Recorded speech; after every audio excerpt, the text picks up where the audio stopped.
पश्चिमी मीडिया ने दावा किया कि उत्तर कोरिया के शासक किम जोंग उन की बहन नहीं बल्कि उनकी बेटी वहां की अगली तानाशाह हो सकती है। कहा जा रहा है कि किम उत्तर कोरिया की सत्ता में किसी तरह की हिस्सेदारी अपनी बहन को नहीं देना चाहते। माना जा रहा है कि किम ने अगर एक बार अपनी बहन को सत्ता सौंप दी तो वो उस पर पूरी तरह काबिज हो जाएंगी। इसी वजह से वो अपनी बेटी को अपना उत्तराधिकारी बनाना चाहते हैं। और पश्चिमी मीडिया ने यह दावा किम जोंग उनके बचपन के दोस्त के बयान के आधार पर दिया और बताया कि किम के बाद उनकी बेटी उत्तर कोरिया की बागडोर संभाल सकती हैं। किम की बेटी के कई बार सबके सामने आने के बाद यह अनुमान लगाया गया था कि आने वाले वक्त में उनकी जगह वो ही लेंगी। और अब पश्चिमी मीडिया के मुताबिक किम जोंग उनके बचपन के दोस्त ने जानकारी देकर इस बात पर मुहर लगा दी।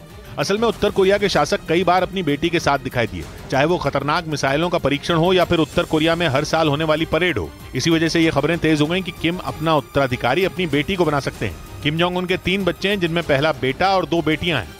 उधर उत्तर कोरिया के साथ बढ़ते तनाव के बीच दक्षिण कोरिया ने यूरोप के देश पोलैंड के साथ हथियारों की एक बड़ी डील कर ली।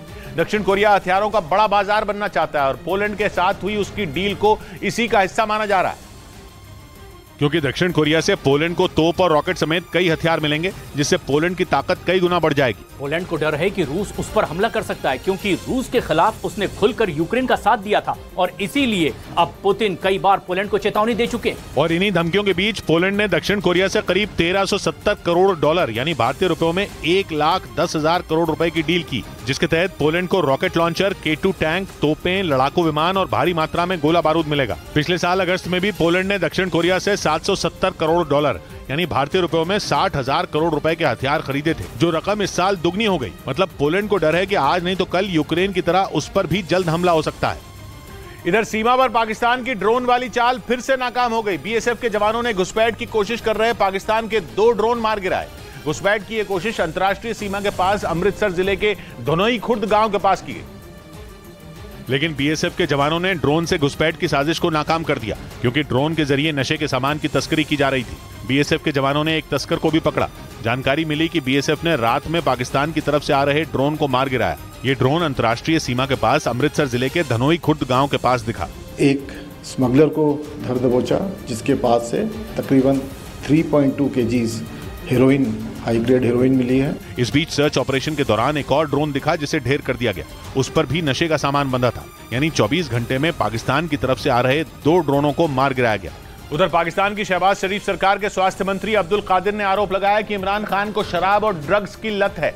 इसके लिए उन्होंने 9 मई को इमरान खान की गिरफ्तारी के बाद कराई गई उनकी मेडिकल जांच की रिपोर्ट का हवाला दिया और उन्हें नशे की लत होने का दावा किया। इमरान खान की इसी मेडिकल रिपोर्ट को लोगों के सामने लाने के लिए स्वास्थ्य मंत्री अब्दुल कादिर ने प्रेस कॉन्फ्रेंस की और दावा किया कि इमरान खान की मेडिकल जांच रिपोर्ट में शराब और ड्रग्स की बात सामने आई। पाकिस्तान के स्वास्थ्य मंत्री अब्दुल कादिर ने उसी मेडिकल जांच रिपोर्ट के हवाले से इमरान खान को मानसिक तौर पर बीमार भी बताया। साथ ही दावा किया कि मेडिकल जांच रिपोर्ट में उनके पैर में कोई फ्रैक्चर भी नहीं मिला, जिसका हवाला देकर इमरान खान ने कोर्ट से अपनी गिरफ्तारी रुकवाई थी और व्हील चेयर का सहारा लिया था। उधर पाकिस्तान की शहबाज शरीफ सरकार ने अब इमरान खान की छवि खराब करने का प्लान तैयार कर लिया, जिसके लिए पाकिस्तान में जगह जगह वॉल ऑफ शेम लगाई गई और उस पर लगी इमरान खान की तस्वीर पर उनकी पार्टी के कार्यकर्ताओं ने जूते मारे। इससे पहले शहबाज सरकार ने पीटीआई के नेताओं के खिलाफ आर्मी एक्ट के तहत कार्रवाई का ऐलान किया था, जिसके बाद पाकिस्तान के मीडिया ने दावा किया कि शहबाज सरकार इमरान की छवि खराब करने का प्लान बना रही है। पाकिस्तान के मीडिया का कहना है कि शहबाज शरीफ इमरान का राजनीतिक करियर खत्म करने पर उतारू हैं, क्योंकि रावलपिंडी में इमरान खान के विरोध में वॉल ऑफ शेम लगाई गई, जिसमें लगी इमरान खान की तस्वीर पर शहबाज शरीफ के पार्टी कार्यकर्ताओं ने जूते मारे। यानी शहबाज शरीफ लोगों के सामने इमरान की छवि को खराब कर रहे हैं और अगर उनका ये प्लान सफल हो गया तो फिर तो इमरान न घर के रहेंगे न घाट के। इस बीच चीन में एक बड़े कोरोना विस्फोट के दावे ने पूरी दुनिया में भूचाल ला दिया। चीन के एक स्वास्थ्य सलाहकार ने दावा किया कि जून के आखिर तक तो चीन में कोरोना ऐसा विकराल रूप ले लेगा कि वहां हर हफ्ते 6.5 करोड़ लोग वायरस से बीमार पड़ने लगेंगे।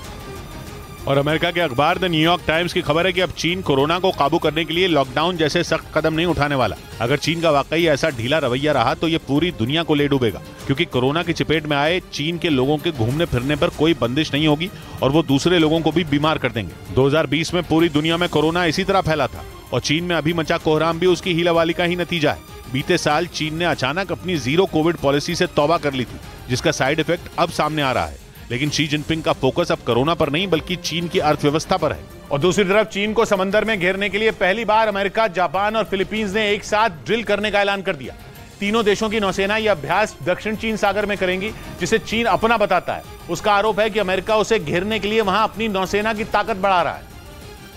और वो जानबूझकर उन देशों का साथ दे रहा है जिनका चीन से 36 का आंकड़ा है। अमेरिका ने ऐलान किया कि वो जापान और फिलीपींस के साथ मिलकर दक्षिण चीन सागर में अगले 1 हफ्ते तक एक बड़ा सैन्य अभ्यास करने वाला है। इससे पहले इसने ताइवान के साथ भी दक्षिण चीन सागर में एक बड़ी ड्रिल की थी और उस वक्त भी चीन ने अमेरिका पर उसके खिलाफ साजिश रचने का आरोप लगाया था। हालांकि अमेरिका का दावा है कि ये तीनों देशों के बीच होने वाला सामान्य सा सैन्य अभ्यास होगा, जिसका मकसद किसी भी तरह से चीन को उकसाना नहीं है। उधर भारतीय वायुसेना की बढ़ती ताकत से घबराए चीन ने LAC पर रूस से मिले हेलीकॉप्टरों की तैनाती शुरू कर दी।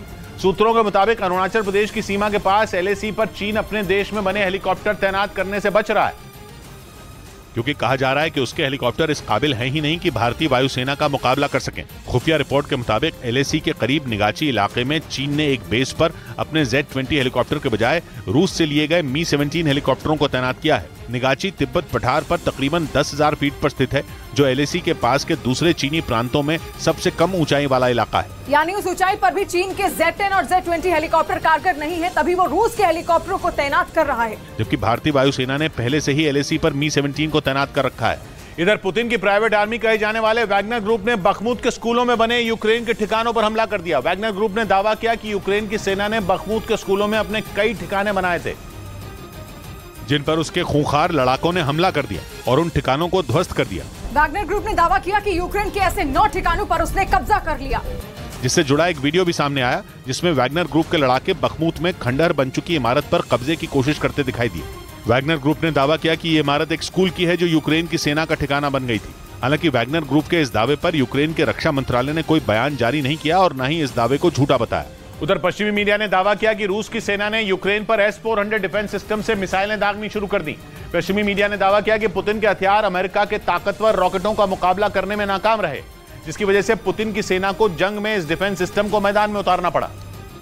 क्योंकि दावा किया गया कि यूक्रेन को अमेरिका की तरफ से जो खतरनाक रॉकेट मिले उनसे मुकाबला करने में रूस का डिफेंस सिस्टम नाकाम रहा। इसी वजह से रूस को S-400 एयर डिफेंस सिस्टम को जंग में उतारना पड़ा, क्योंकि ये एयर डिफेंस सिस्टम दुश्मन की बैलिस्टिक मिसाइलों, क्रूज मिसाइलों और लड़ाकू विमानों को पलक झपकते ही ध्वस्त कर सकता है। इसमें लगी मिसाइलें 30 किलोमीटर की ऊंचाई और 400 किलोमीटर की दूरी तक 36 टारगेट को एक साथ भेज सकती हैं। दावा तो यह भी किया गया कि पुतिन की सेना ने S-400 डिफेंस सिस्टम चलाने की अभी पूरी ट्रेनिंग भी नहीं ली है, लेकिन जंग के दबाव में उनकी हताश सेना इस डिफेंस सिस्टम को इस्तेमाल करने के लिए मजबूर है।